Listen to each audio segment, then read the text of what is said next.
જંગલેશ્વરમાં demolition પહેલા મહિલાઓએ રોકકડ કરી। આશિયાનો છીનવાઈ જતા સ્થાનિક મહિલાઓ રડી પડી। ઘરના બદલે ઘર આપવાની મહિલાઓએ માંગ કરી છે। સ્થાનિક મહિલાઓ કહી રહ્યા છે કે અમને ઘર-બાર વગરના કરી નાખ્યા, અમારો આશરો લૂંટી લીધો, અમે તો ક્યાંય ના રહ્યા। મકાન ફાળવ્યા વગર જ ડિમોલેશન કરતા સ્થાનિકોમાં રોષ જોવા મળ્યો।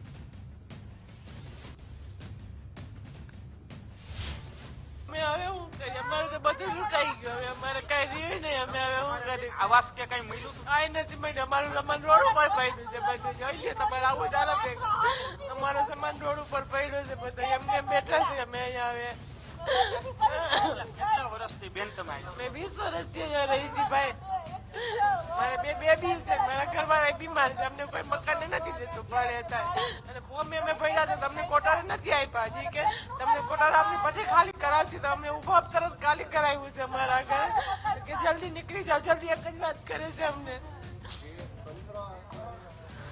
બા કેટલા વર્ષ તમે અહીંયા વિતાવ્યા? અમારા 60 વર્ષ થયા અમારા હાર મારે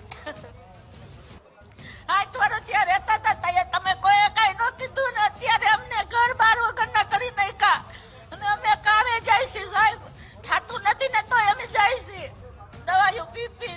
તમે આ મકાન કેટલામાં લીધું હતું અંદાજે? અમારે તો આગળનું આવ્યું હતું સાહેબ સસ્તામાં આવ્યું હતું।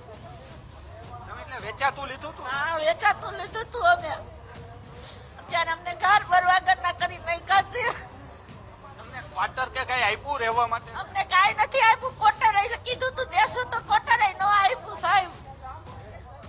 હવે તમે આયા નાનપણ તમારા દીકરાઓએ વિતાવ્યું છે, આજે આ સપનાઓ જઈ રહ્યા છે, સપનાના ઉપર હથોડા લાગશે, શું કેવું? અમે તો ક્યાંય ના નો રહ્યા સાહેબ। આ મારો દીકરો રહ્યો જો એ મજૂરી કરે છે કારખાનામાં ને હું રસોડામાં જાઉં છું, થાય કે ન થાય અમે દવાઈઓ પી પીને કામ કરતા હતા ત્યારે હાવ ભાંગી નાખ્યા છે અમને, અમારા આશરો લૂંટી લીધો, અમે ક્યાંય ના નો રહ્યા સાહેબ।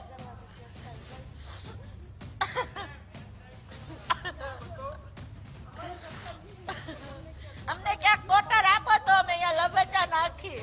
અત્યારે સામાન ક્યાં પાસે? અત્યારે ભાડે રાખ્યું છે મકાન।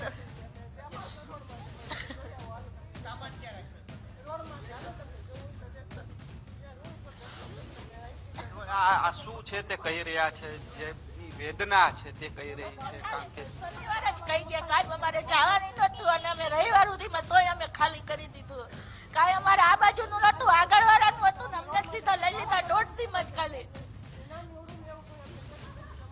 1.5 દિવસની અંદર આ ખાલી કરવાનું, આ જે આશિયાનો છે, જે સપનાનું ઘર હતું તેમનું, ને તે આજે તેમની સામે જ નજર સામે જે ડિમોલેશન થઈ રહ્યું છે, સૌથી મોટો સવાલ છે તે ઉત્પન્ન થઈ રહ્યો છે।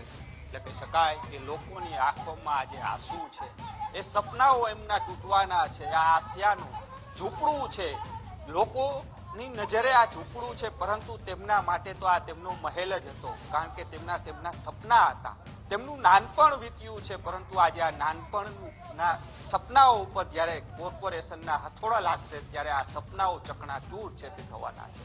કેમેરા પર્સન અભય ત્રિવેદી સાથે રહીમ લાખાણી, ગુજરાત, રાજકોટ।